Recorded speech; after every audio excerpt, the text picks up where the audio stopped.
Hello and welcome everybody to today's panel, which is entitled The Future of Regional Reset in the Middle East. This event is co-organized by ISPI and Al-Sharq Forum and held within the framework of the 8th edition of the Rome Med Dialogues, which will take place in Rome from 1st to 3rd of December in 2022.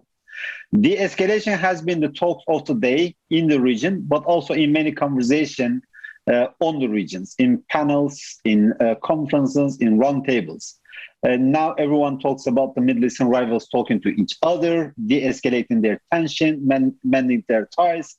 Economic cooperation and political normalization seems to form the new narrative of the region. But what will come out of this new period is still unknown. Whether we will see a new order emerging from this is still unknown. But in spite of these relatively, let's say, positive developments, we also have quite many unsettled issues at hand. The contest over the domestic political order of the state in the region remains an unsettled one. The sources of societal tensions are only worsening, and no crisis in the region seems to be in the process of resolution in any meaningful way. Plus, increasingly, we are seeing new signs of friction and escalation on the rise in different parts of the region. And today we will try to make sense of these new contradictory processes in the region with a great list of speakers. We have Meliha Benli Altuneşik Hocam, who is Professor of International Relations at Middle East Technical University in Ankara. Ustaz Waddah Khamfar, President of Al-Sharq Forum and former Director General of Al Jazeera Network, and Ustaz Tariq Yusuf, Senior Fellow and Director, Middle East Council on Global Affairs. Meliha Hocam, actually, let me start with you because you are in Turkey, and the Turkey is at the center of one of these regional de-escalation process. So a very simple question is the following: how are the relations between the major regional players are now evolving?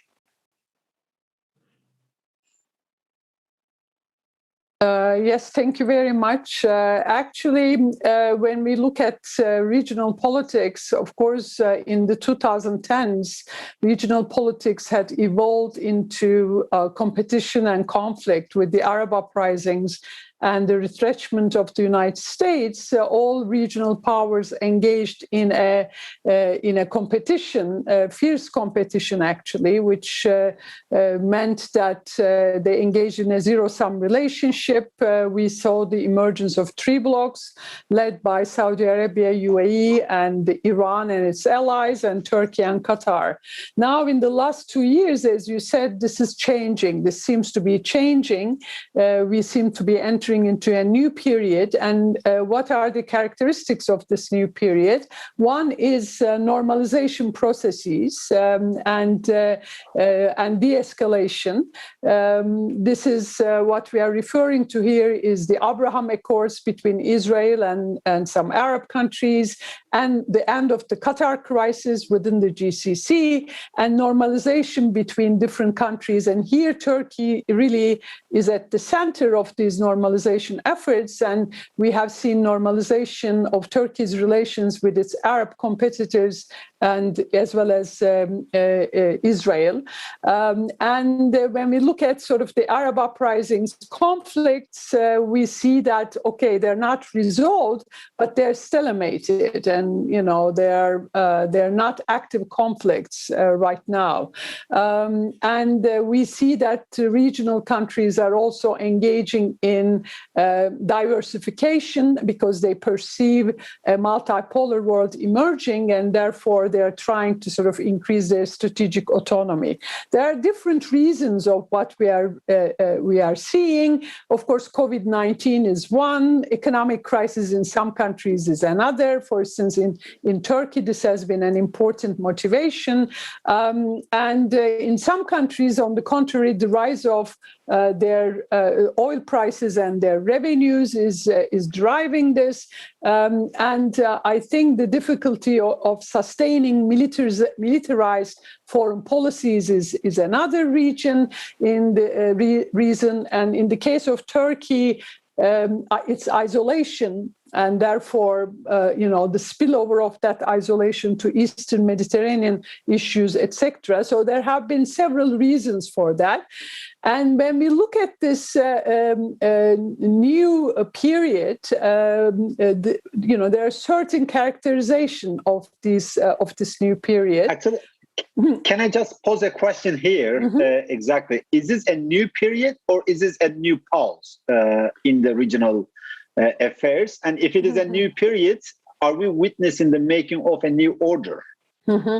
Well, it's difficult to say whether this is going to be a pause, because we have to see how this is evolved, and this this new constellation has its own challenges, and I would like to talk about them as well. But I think this is, I would characterize it as an attempt to create a new order. But whether this will be successful or not, we will see. And as I said, there are significant challenges to this. And I think the important characteristic of this, quest for a new order is that it's GCC centered. And when you look at all the developments that I talked about, the Abraham Accords, the resolution of the Qatar crisis, Turkey's normalization efforts, and rising oil prices, etc., all point to a GCC-centered order. And this actually is very much also occurring with its political economy repercussions, because we see GCC also expanding to the rest of the Middle East through its financial capital. So it's no longer, intensification of financial cooperation within the GCC, but also expansion of this to Egypt, to Jordan, to Turkey. So in that sense, I call this a quest for a new order, which is GCC centered. But of course, there are challenges to this. I mean, one of the challenges is related to sort of the global trajectory, because of course the GCC countries have been hedging, right, and diversifying their global connections. But now with the Ukraine war, Russia may also be retrenching from the region, and it's not clear how China will be engaged, because China is engaged with the GCC very much, but also with Iran as well.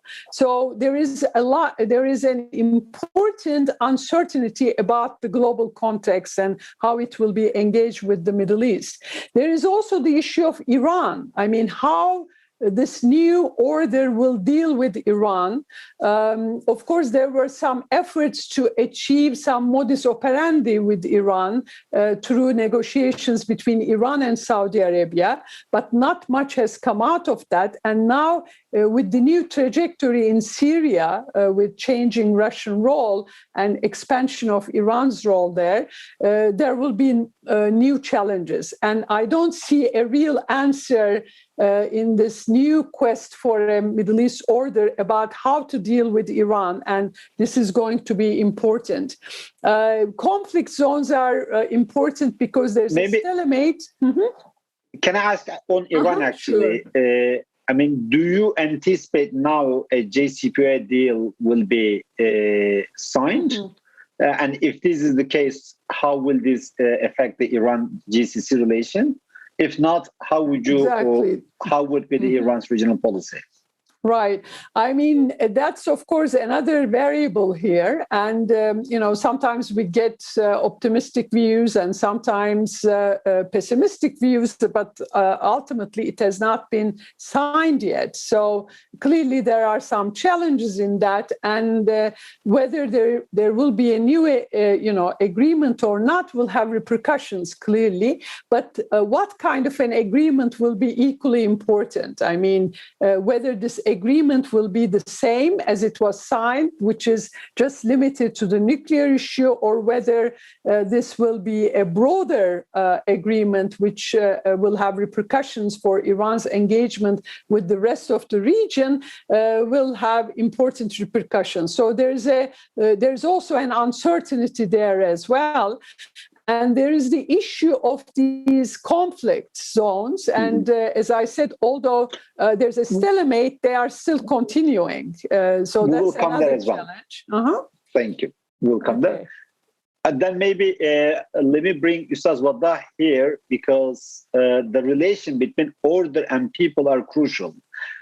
Today's conversation sounds a bit like, in a sense, bringing the pre-Arab Spring era back. But it seems like this process also forget that the people element was crucial in undermining the pre-Arab Spring period.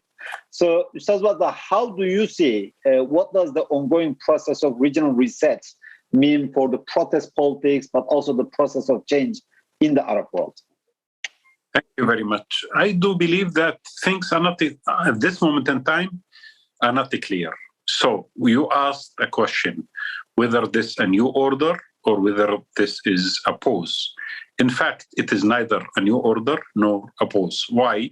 Because things are happening in the world. Our region is always affected heavily by international trends. At this moment in time, the international order is in a state of not flux only, but state of turbulent shift and change, which none of us actually can predict for sure the outcome of it, especially the war in Ukraine, the economic crisis, which has reached a high level, the inflation in Europe. The cost of the turbulence right now is becoming huge to an extent that everyone is rethinking his approach to the current crisis. So basically, our region has been a reflection of what is happening in the world. Now, the countries in the region felt, after Biden administration in particular, but more after the war in Ukraine, felt that the future is not certain and there is no clear predictability. So everyone started to open up, trying to open up opportunities, not out of new order, because I don't think a new order can be built in the Middle East within the current circumstances. So they opened up the doors, trying to figure out the future and preparing themselves for any output. However, the Arab Spring, which you referred to, whether did we go to the pre-Arab Spring? I don't think so, because eventually the Arab Spring has introduced certain elements in the region and certain dynamics. And this dynamics is going to continue because neither of the problems and the crises that we witnessed during pre-Arab Spring has been resolved. Until now, the Arab world is going through much even maybe worse crisis. Politically, there is a certain situation almost everywhere who did end. The last one was Tunisia. And civil wars are still in the region, or confrontations. And also the economic crisis, which is going to be much bigger than any other moment during the last 2-3 decades. So within these circumstances, everything could be possible. Are the people happy in the Arab world? Of course not, because the Arab state has failed dismally, failed politically, economically, failed to create strategic stance or even alliances in a proper manner. Everyone is trying to survive at this moment in time. But I think the people will continue their ambition for freedom and their ambition for much better situation.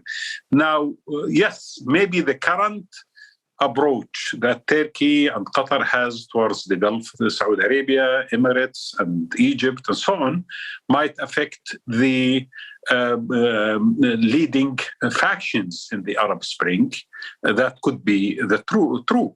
But the issue is, let us all remember that the foundations of the current situation in the Arab world are not stable, and the people, regardless of the factions themselves or movements that led the Arab Spring, people themselves are not actually happy, and that is very alarming to the current order in the region. Maybe we can enter, I can inject a follow-up questions, because you pointed that setting the clock back to the pre-Arab Spring era in the region is not possible. But many have argued that the region has entered a post-Arab Spring era now. And the reason that we are seeing many countries are changing their stance towards each other and diffusing their tensions are because now they believe that the region has entered a post-Arab Spring era. So first, has the region entered a post-Arab Spring era? And relatedly, if the Arab Spring has been the major political fault line of the last decade, what is now the political fault line of the new period? So let us all remember that the Arab Spring didn't happen because of the rivalry between Arab countries or regional countries. It did not happen. The major reason was the dissatisfaction of the people towards their regimes. And I think that still exists, and even exists in much worse conditions. Now, what will happen in the future? In my opinion, everyone in the region is waiting to see what's going to happen internationally. Now, I personally don't think that the new order, if it's going to be formed, is going to be GCC Gulf states centered, simply because the Gulf states themselves are a reflection. Most of their strategic dimensions and activities are a reflection of the international balance of power, mainly the American foreign policy, the Western foreign policy, maybe in the future some Chinese influence in the region. But I don't think a new geopolitical center in the Arab Gulf states could be formed. I still do believe that the actual formation of any trend in the future is going to emerge within the maybe dynamics between Turkey and Iran.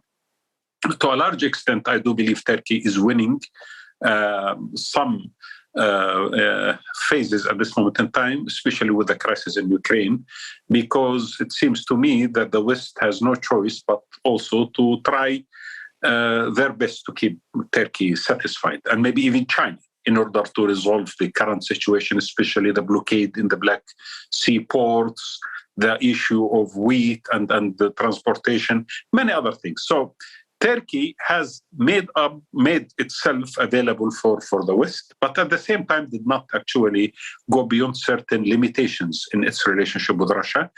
And in the region, they have opened doors to everyone. I think the crisis in the region that was basically at the center of it, the Arab Spring and the aftermath of the Arab Spring, then the Qatar issue, have been diffused, but a lot in the region has not been resolved, especially the issue of Libya, for example, where the powers have not yet reached a final conclusion on how things happen. Syria is still also between Iran and Turkey, might not be easily resolved. Iraq, we should remember that it doesn't have a government so far because of the current situation as well. And Yemen is still a major problem in the region. So, yes, there is an attempt to open doors, but that is very short of creating new alliances or stable trends that we could forecast for the future. Maybe just a very final question here. You brought how the Ukraine war is affecting dynamics in the region and how the region is interlinked with the global processes. So how does the Ukraine war is affecting now the process of de-escalation? Is it going to help this process, or is it going to undermine this process? Let me say, at the beginning of the war, the West has taken a certain attitude, which was not rational. It was highly emotional. Maybe every leader for his own purpose, but eventually that deterrence policy has failed. Right now, after close to 4 months, we could say that the West has failed to internationalize the conflict with Russia. It is still seen as Russia against the West. Second, the supply of weapons to Ukraine has failed also to create a defeat for Russia or a regime change or any other situation. I think so far Russia is, in a way or another, getting itself much more entrenched in Ukraine. And I think day after another, everyone in the world is realizing the more this war continues, the more the cost of it economically and the cost of it in only Ukraine itself is very huge, especially with the inflation rate happening right now in Europe, which I think a lot of leaders are contemplating, because the people of Europe as well are going to pressurize their leaders we should notice that this is going to be one of the biggest economic crises that we have ever witnessed. So because of that transformation, a country like Turkey, for example, has a chance of playing a mediator role. Maybe China has a chance as well to do the same. Maybe other Arab countries and other regional countries that have been able to keep themselves a little bit on the side of the middle, they might also have a role to play. So on the other side, Iran definitely has read the situation internationally. They did not want to go ahead with signing the agreement with the Americans with any price. They put very high price. The Americans couldn't deliver on that price, but they kept the door open to an extent. And they are still reading the situation internationally and finding where they should and how they should continue. The Iranians, in my opinion, are very stubborn in their approach. And so far, I don't see if an military escalation is possible, because within the current dynamics in Ukraine, I don't think another war in the region is going to be acceptable by the American administration, especially if the Israelis are waging that. So yes, the Iranians might be reading the situation in a way that favors them right now, as I say, but we don't know if things change in the next few months or a few weeks, how the Iranians will reshape their approach to negotiations. Thank you. Ustaz Tariq, actually here, through the war, through the inflation, now we came to the economy, and the economy has been the narrative of this new process. So how to make economic sense of this new reset? Great question, Ghalib, and thank you for engaging already in a very, very rich discussion with Maliha and Waddah. Safe to say, if we were to go back a few months ago, 6 months ago, before the war in Ukraine and before the spike in international commodity and oil prices, it was commonly assumed, and I think it was the right conclusion, that economic dynamics were at the heart of the de-escalation that we were observing. For economic reasons, de-escalation made sense, not just for the poor countries, the limited resource countries, the non-oil exporting countries, but it also made sense for the oil exporting countries. The last decade was a harsh one and a hard one on everyone economically. It was a decade of dislocation, volatility, deficits, especially after the collapse of oil prices. And so what we observed over time is this decoupling between economic interests and foreign policies.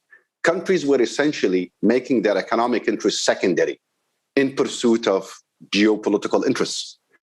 Competition, geopolitical competition and the rivalries came at the expense of economic rationality. And so a couple of months ago, the escalation in our minds was also driven by the growing realization on the part of many countries, including the oil exporting countries, that they needed to have a coherent set of foreign policies, both economic and geopolitical. In fact, we saw some of the Gulf countries very openly put out a new mantra, which is, it's the economy that matters. It's our economic relations that must be a priority.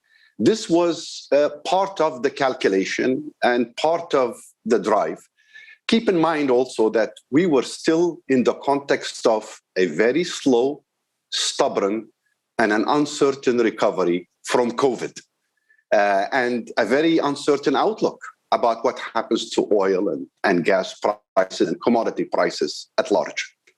Now, just a few months later, Ghalib, we are looking at a fundamentally difficult and potentially dangerous economic headwinds that are going to affect many countries in the region, especially the non-oil exporting countries. Think of the large countries like Egypt, like Turkey, like Morocco, but also many of the smaller countries. These countries now are going to be at the mercy of consequences that flow from the war in Ukraine, the continued war in Ukraine, the sanctions, the high oil and wheat prices, and quite frankly, economic vulnerabilities that go to the heart of availability of affordable food, food security, all of which could potentially change and is already reshaping socioeconomic dynamics within these countries. Now, to the extent that countries like Egypt and Turkey and Algeria and Morocco and Jordan and Lebanon begin to feel the pinch coming from the economics, what is the implication of that for their continued efforts and commitment to de-escalation? And will, more importantly, the question, will the oil-rich Gulf countries respond generously? Will they respond with assistance? Will they respond with aid? Will they respond with the kind of strategic support that 20 years ago was taken for granted but had essentially evaporated during the era of geopolitical competition? I think the answer to that question remains uncertain right now, partly because of the economic nationalism, partly because countries are prioritizing their national economic interests. And that is what's driving de-escalation. How far will they go in supporting political and geopolitical de-escalation through economic assistance, economic aid, I think will decide ultimately, Gallup, a number of questions that have been put on the table. They'll decide the future of de-escalation, the future of the disorder or lack thereof, and whether increasingly this is going to be a Gulf-centric post-COVID geopolitical security and economic order, if only because of the changed economic fortunes and the fact that the divergence between the two group of countries is widening with internal dynamics and a lot of uncertainty abroad. Actually, just I wanted to follow up on this one. The economic nationalism was one of the key elements that you mentioned. On one hand, everyone talks about the emerging regional economic cooperation, but on the other hand, as you rightly points out, there is a rise in economic nationalism across the region. So how these two trends can work together? And relatedly, a few years ago, when we were talking about like a possible change of the course in the regional politics, because many people were assuming now the Gulf countries has to prepare for a post-oil, post-energy economy. But with the war, now all of a sudden, they are experiencing a very good inflow of the cash from the energy. So how the war is going to affect these Gulf countries' post-oil economy visions, and also how this economic nationalism and regional economic cooperation can go hand in hand? Two excellent questions, Gallup. I think you're absolutely right. The talk that we saw and heard during the pandemic of the end of the oil era was probably premature. Yes, there was a global commitment to climate change, reducing reliance on fossil fuels, but no one anticipated the kind of supply bottlenecks that emerged last year, the rapid increase in oil prices, and certainly no one saw the war in Ukraine. This has changed the immediate and perhaps medium-term outlook on commodity prices, especially oil and gas, to the benefit of oil exporting countries in our region. But I don't think that necessarily changes the outlook over the long term. 20, 30 years from now, that outlook probably will not change. And hence, you may not want to blame the Gulf countries at the moment for being still a bit reserved, a bit uncertain about how good the good times of the past few weeks and months will last. Keep in mind also that many of these countries are trying to replenish resources that were depleted during COVID-19, during the pandemic recession. And so the uncertainty still carries through there. But in the short term, you're absolutely right. This windfall in oil and gas revenues is going to give them a lot of economic and geopolitical firepower. But the question remains, Ghalib, will they actually, will we see the return of bilateral, regional, and cooperative regional economic assistance and support that we took for granted and witnessed for decades prior to the last decade? I'm not so sure. I think the impulse of economic nationalism, it is very strong. Countries want, they are not suddenly going to privilege economic assistance at the expense of their foreign policy priorities. They're going to want the two to go together. And that will mean essentially that whatever economic assistance and whatever economic support, maybe with the exception of Egypt and with the exception of some symbolic steps here and there, is not going to be sufficient. The days of regional economic solidarity are not suddenly going to come back. And that is part and parcel and a result of the fact that there's uncertainty about this pause, about it's driven by the disorder and the hedging strategies that countries are contemplating and adopting. Countries in the Gulf are not just thinking about the Middle East anymore. They're thinking about Africa, they're thinking about Latin America, they're thinking about Asia. I think in that sense, any discussion about a regional political and a security disorder or a future order must encompass a discussion about the nature of economic ties, economic relations between member countries and what happens to them in the coming period. Actually, now let's go to the regional conflict zones, like to bring the conversation to more concrete context. So we spoke about Libya, Syria, Iraq, and actually let me go maybe Ustaz Tarık, you Libya, and then Melih Hocam, you Syria, and then Ustaz Wadda, Iraq. So what does this new period means, particularly at the triangle of the Arab Gulf states, Turkey, Iran, and for Libya, Egypt, obviously. So maybe 2 minutes for each. Let me start with you, Ustaz Tarık. So what does this new process mean for Libya? So I think what we've seen Libya is, I would say, one of the leading examples of exactly everything we've talked about right now, as far as the de-escalation of the last year and a half or two. And that continues to be the case. No one is escalating in Libya, even in the face of the West being distracted away from the country and the primary focus being Russia. But no one also is cooperating actively and seeking a solution and a resolution to the underlying conflict. So you get the stalemate outcome, you get the subtle enmity problem, and you get the adversarial cooperation, where you still see countries tangentially and on the margin and where convenient to them, interfering or trying to shape and influence, but no one is investing heavily. And certainly the countries of the region, regional powers, are not cooperating openly and explicitly and actively to resolve the underlying conflict in Libya. And as a result, Libya's own outlook remains uncertain. The trajectory of the power sharing agreement in place is uncertain. And you see oil closures and disruption and attempts to bring about quick wins for one side to another. So I would say Libya is in many ways a reflection of everything we've talked about. And that means more uncertainty and with the potential, of course, for escalation should the conditions of disorder get out of hand and be further triggered by global changes coming from elsewhere. Thank you. Melih Hocam, but before going to Melih Hocam, for our audience, please, if you have any questions, you can write to the chat box, so we'll post to the speakers. So Melih Hocam, the Syria, how the new process is reflected in Syria?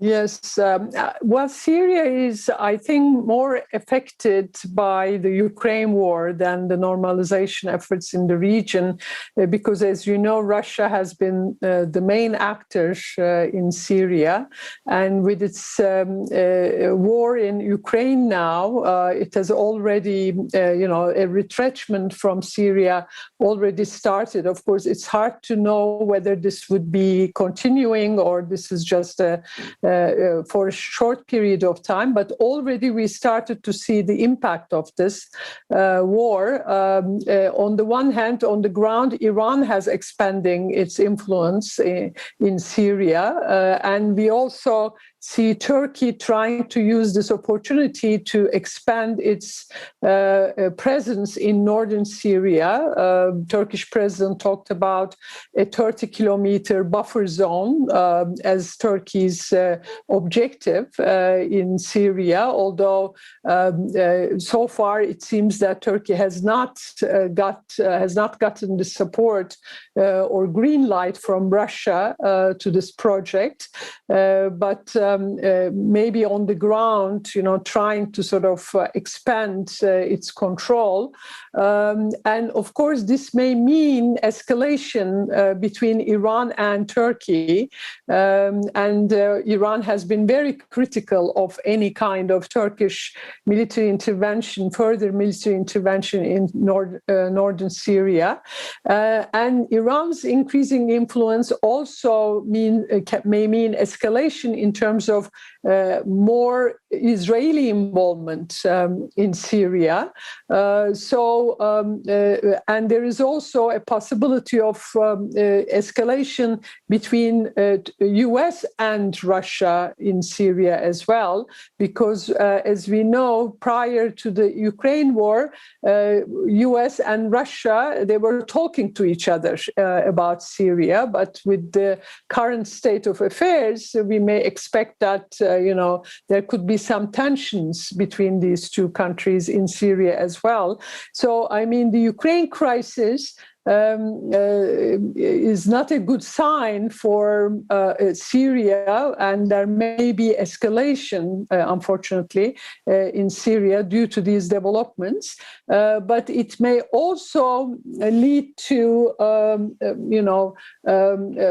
even more normalization efforts between Turkey and Israel, because they have a similar concern in terms of expansion of Iranian influence, plus Turkey and the Gulf countries. Normalization can also include Syria as well, because they're also not happy to see Iran becoming more influential in Syria. So I think, there will be important implications for Syria. Ustaz Waddah, Iraq, how this process is reflected there? Again, I would like to maybe emphasize the point that at the core of our region, security concerns always take precedence above everything else. And even economically, when governments feel that their security is threatened, they do spend, and they spend much more than sometimes expected. So take the case of Iraq, for example. Iraq had elections, and the government of Iraq was not formed, the new government, simply because the split within the Shia faction, the Shia bloc. Two Shia major blocs had not agreed on forming this current government. This is definitely new dynamics as far as Iraq is concerned, because before, I think we had the sectarian the barriers defining the game. Right now, we have something within the Shia bloc that has not led to the current situation. In fact, Muqtada Sadr threatened that his MPs will resign from the parliament if things continue as they are. Now, why this is happening in Iraq? Simply because Iran has not given the green light. And Iran is not sure yet of the new order in the region. Iran has not signed a treaty with the Americans.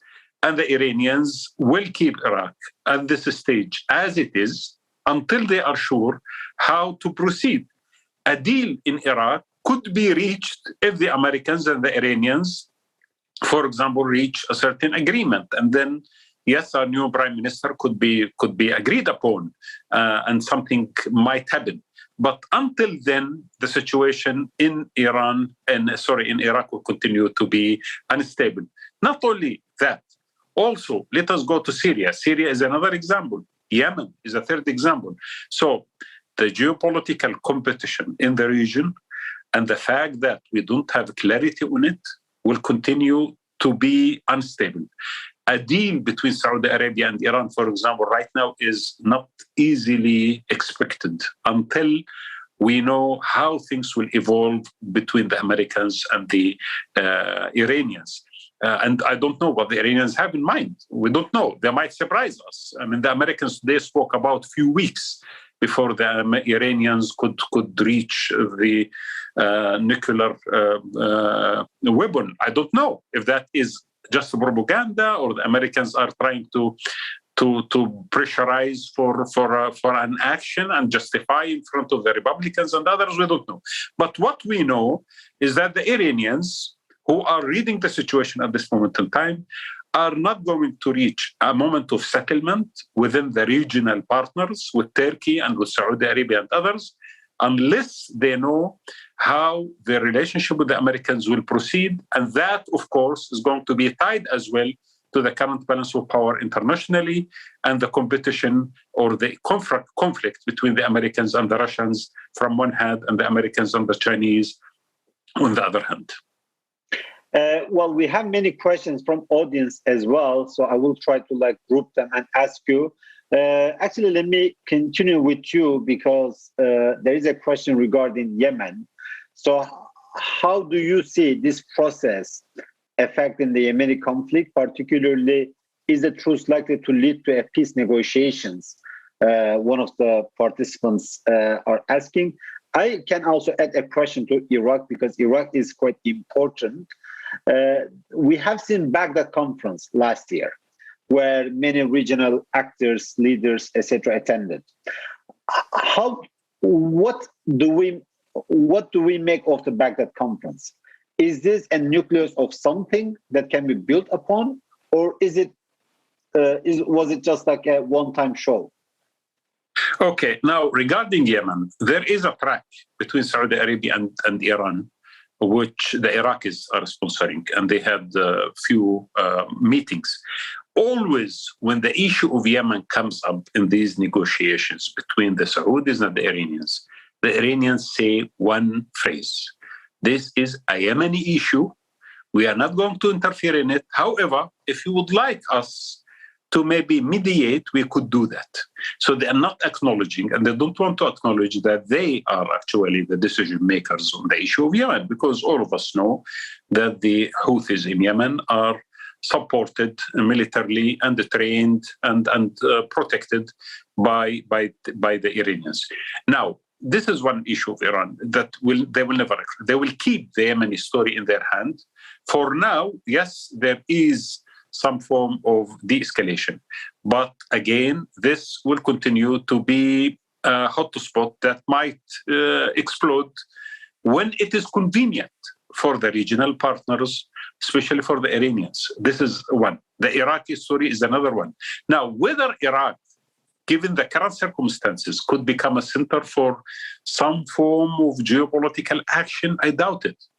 Simply because, again, the current government of Iraq is not stable, and they might not continue as they are. The government might change, might shift, just in case if anyone could become a prime minister if the Americans and the Iranians agree upon. And we should remember that Al-Kadhimi, the current prime minister of Iraq, has been named as a prime minister only, of course, by the Americans. They nominated him, but only when the Iranians accepted that. So eventually that might continue to be the case, as I said. So everything is intertwined in the region. And at this moment in time, we cannot really say for sure who is going to do what until the clarity on the international scene and international balance of power reflect itself on our region.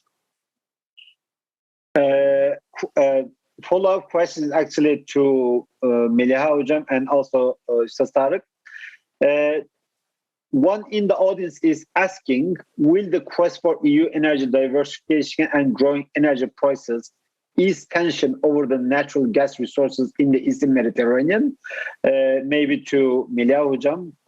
And Ustaz Tarık, how is the role of China in the region likely to evolve in the future? So Meliha Hocam and then Ustaz Tarık. And finally, I would like to ask you a question actually to all of you. What are the most concerning 2 or 3 trends that you see in the region? And also, what are the, let's say, like 1 or 2 promising trends that you see in the region that are promising for the future of the region? Yeah, I couldn't get the question. Will the quest for energy diversification?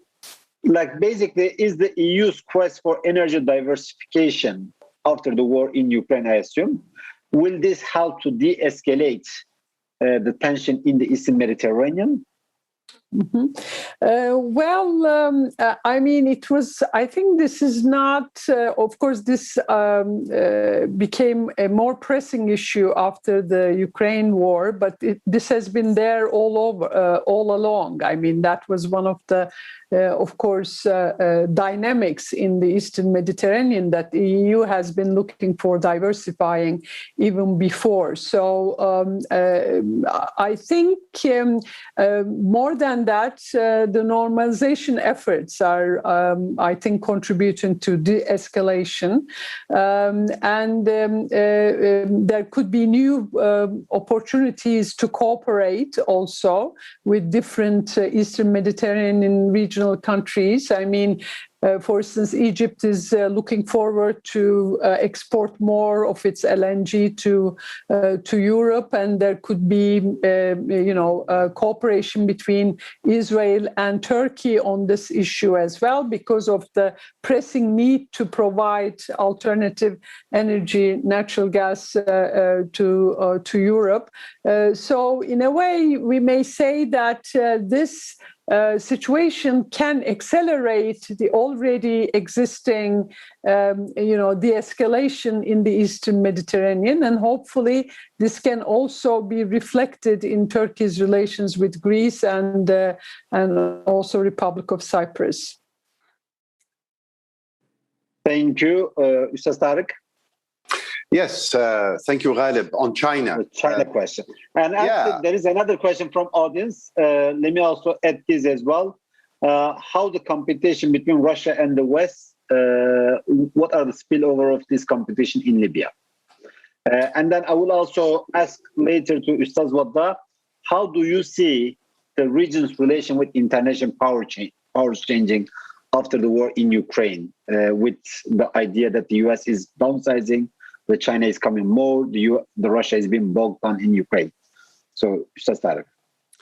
Thank you, Ghalib. On the first question on China, I think we've learned, observing China over the last decade, a couple of things that we need to keep in mind. One, the Chinese have a very long time horizon when it comes to projecting their economic interests and foreign policy interests abroad. They invested heavily in the region. They established a very strong footing across the board, and not just in the countries that needed their investments. They're heavily present economically and technologically in the Gulf, for example. China has become a very important partner in trade. And for the Gulf countries, China is one of the biggest importers of the natural gas and the oil that they produce. So economically, they have far more influence than we had expected just a decade and a half ago. We've also observed that the Chinese have priorities, and their priorities center mostly on economic relations and energy trade. They have managed to make all the gains without becoming engulfed by the region's problems, the region's security issues, and the geopolitical competition in the region. They've maintained relations with everyone and have maintained cooperative relations. The big question that many of us were wondering about for a while is, for how long could the Chinese benefit economically from relations in the region without making security commitments that will help stabilize the region, provide an umbrella in place of that which the US used to provide? And at what point will they be pulled in to do this? I think this is a big question that has suddenly become complicated, if only because of the ongoing confrontation between the US and the West and China in the Indo-Pacific. Based on everything we observe right now, Galib, the Chinese are pretty much focused on defending the home front, which is exercising, protecting, and projecting their interests in the Indo-Pacific. Everything else will have to wait and be subject to what happens right now with the war in Ukraine and larger geopolitical questions. On Libya, when it comes to Russia, a lot of people thought very early on, as Russia invaded Ukraine and began to commit economic, military, and financial resources to the war effort, that Libya will become less of a priority. And that could lessen the influence of Russia in Libya and would lead possibly also to the withdrawal of a significant contingent of Russian mercenaries that are in the country, who are part of the ceasefire that was reached in 2020. That has not happened yet, not to the degree that it was expected to happen. Russia continues to wield interest, and it's not doing so alone. There's a lot of cooperation between Russia and some of the other neighboring countries who are supporting one side of the conflict. And in that sense, Turkey's presence, acting and working on behalf of Western powers to maintain balance and to ensure that there is not an element of a surprise or an element of escalation, and potentially there could be a drive to push Russia out, it would have to be through Turkey and Turkey's presence and relations and assets on the ground. In that sense, I would repeat again what I said earlier, that is, Libya will tell us a lot how events and the conflict in Libya evolves. It will tell us a lot about the international mood and the course of the ongoing confrontation between Russia and the West, and how far the West is willing to go to confront Russia, not only in Ukraine, but also in places like Syria, Libya, and elsewhere around the world. Indeed, Libya has become a microcosm of regional and international competition. Ustaz Wadda, how do you see the region's relation with international powers evolving now? So let me start by China. I agree with what Tariq said. I think the Chinese eventually are going to be put in front of the following and easy fact. Are they willing to get engaged in a region where security is at the center of it? Because we should remember that the American military presence in the region and most of our armies in the region are American equipped and American military, American weapons. So to what extent the Chinese could be a replacement for the Americans? This is if the Chinese and the Americans reach a point of major confrontation, which I don't expect it to happen at least soon. So this is number one. So the Chinese are here. The Chinese are economic centered, but unfortunately our region is not only economic centered, it is to a large extent eventually leads to a lot of security involvement. Let me also bring another aspect which we did not spoke about, which is Israel.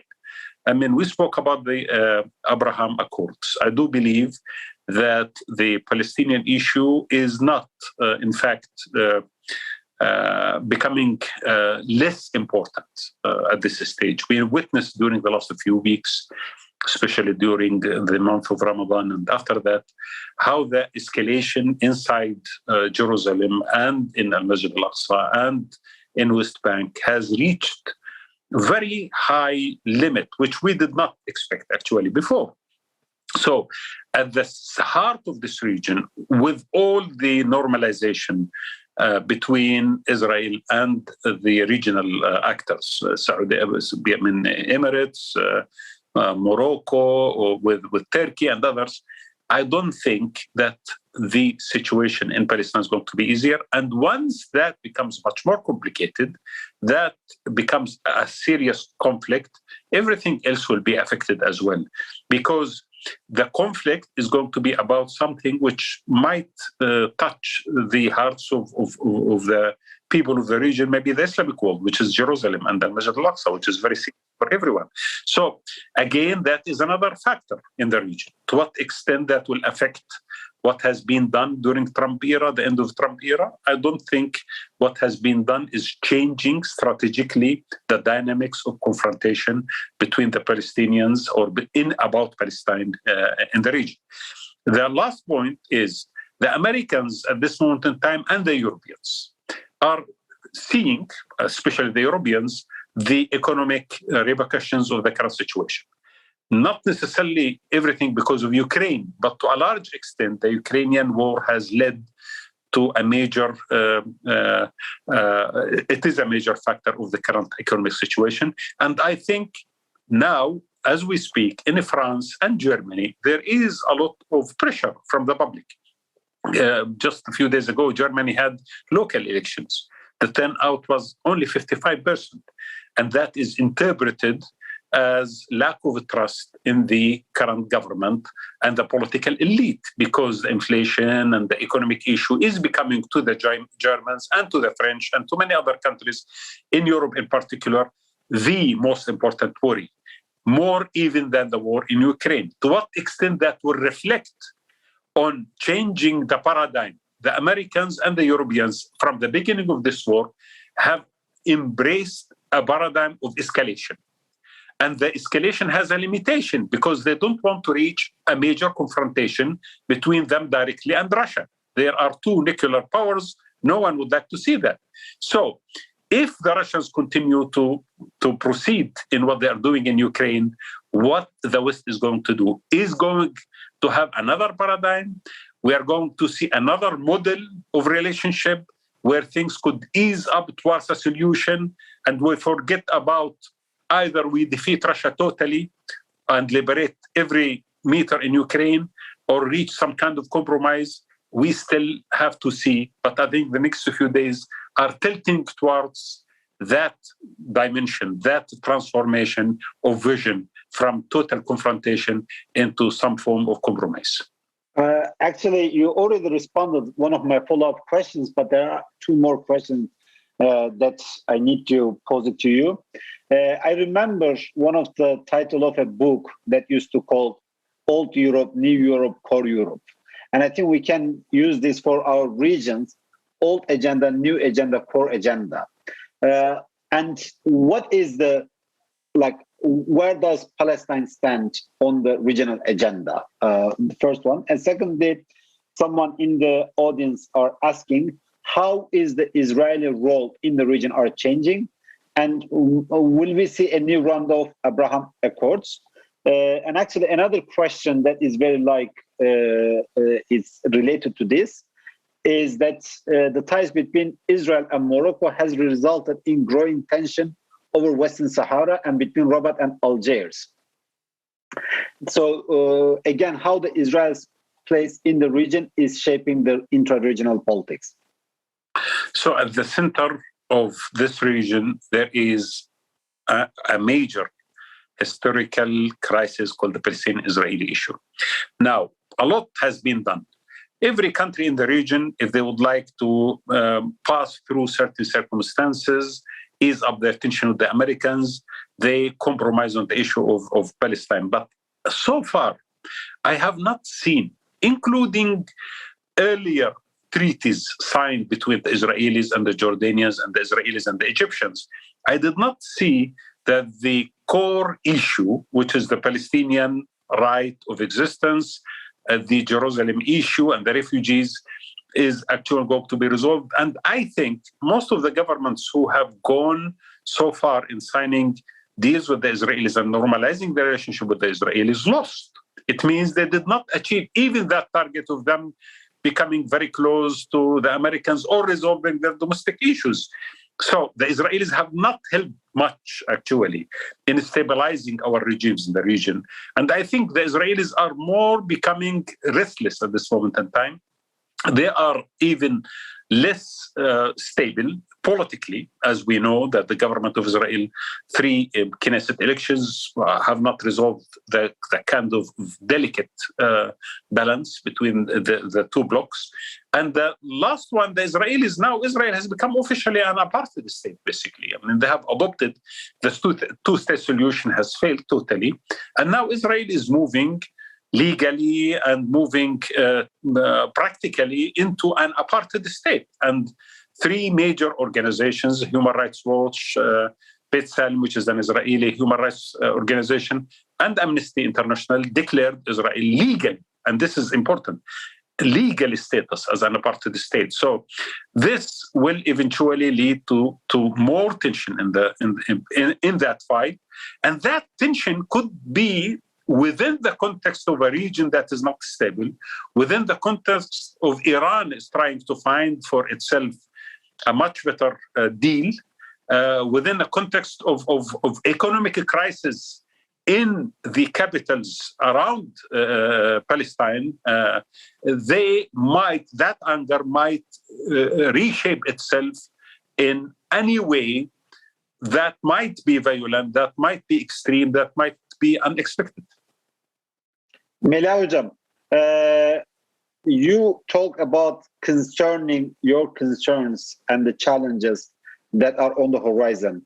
So, what are the one challenge or concerns or 2 challenges that you see particularly worrisome? And I will ask the same questions to Ustaz Tariq before closing down the sessions. Yes. Sorry. Yes, no, please. One is, as I already mentioned, possibility of re-escalation of conflicts in conflict zones, and I particularly I'm concerned about Syria and Yemen here. So this is one. The other is, when I talked about this project of establishing a regional order, this project has a domestic dimension as well, which is based on what I call authoritarian deal, together with economic prosperity. So I think this is also not a good news in terms of human rights and rule of law and democracy in the region, possibility of democracy in the region. And finally, I would say there are serious human security concerns and challenges, environmental challenges. I mean, we in the region feel this every day, that there are serious environmental problems in this region. There is increasing poverty. It has become worse after COVID-19. There is the issue of migration. So there are really pressing challenges in the region, and they are getting worse and worse. But I don't see them being addressed by the states in the region. So I think these are the most concerning developments. Ustaz Tariq, same question. Yeah, I will pick one issue that I think worth paying attention to. I agree with everything Melih said. I would pay attention in the coming period to the course of food security around the region, and specifically the availability and affordability of wheat prices. Many countries in our region are extremely vulnerable, dependent. And in the face of this unprecedented, at least recently, increase in food prices, wheat prices coming from abroad, and the inability of governments to do anything about it short of extending subsidies for which they have no money or have overextended themselves in the past. This is the kind of shock gallop that could wreak havoc socioeconomically and with it also politically down the line. We have not seen the conditions we're observing now in a very long period of time. And in the past, our memory of food prices and their impact on political stability, on social peace, is that governments, especially when it comes to imported prices and imported commodities from abroad, are unable to do much, especially when they're short of cash, have overextended themselves. And so I worry about the course of food security, its impact on socioeconomic outcomes, and on the very things Maliha mentioned, which is socioeconomic development, hunger, starvation, and a middle, working and a vulnerable class that was devastated under COVID-19, had not recovered yet, and now is looking yet at another more dangerous round of prices and bottlenecks and economic dislocation. Ustaz Wadat, same question to you. You are muted. Now, the most important thing which I think I view right now is maybe our region needs a new imagination. Maybe the intelligentsia, the people who are independent from centers of power should start thinking beyond the reality that we have inherited during the last few decades and led us to the current situation. Our region has always been, in a way or another, a reflection of the balance of power, international balance of power. We have been the arena where international powers try to enforce their status and their influence. Maybe within the current cracks in the international order, it is the time for major countries in the region to start thinking of a geopolitical center in the region. And that could become something,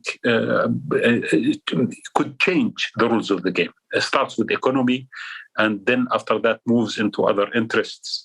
The Europeans have succeeded in stopping centuries of confrontation among themselves, and their diversity is much bigger than the diversity that we have in our region.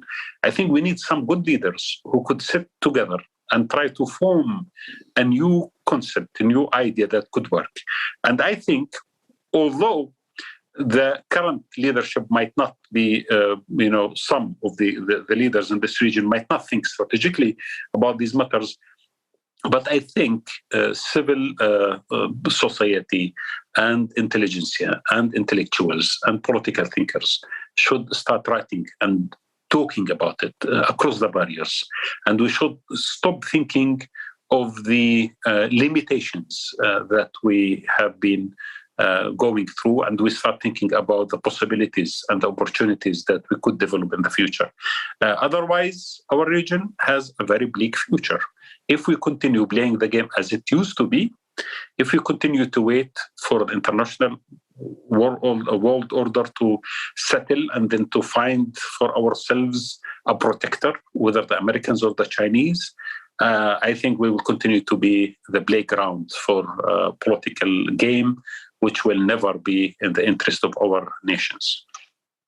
Well, thank you very much for this very lively discussion and debate on a quite difficult situation and in a quite fluid situation on the future of the regional reset. We have covered quite great grounds. And also thank you very much for the audience for all these great questions. This was, and thanks to both the teams at ISPI and Al-Sharq Forum for making this happen. So have a very good evenings. Thank you. Thank you.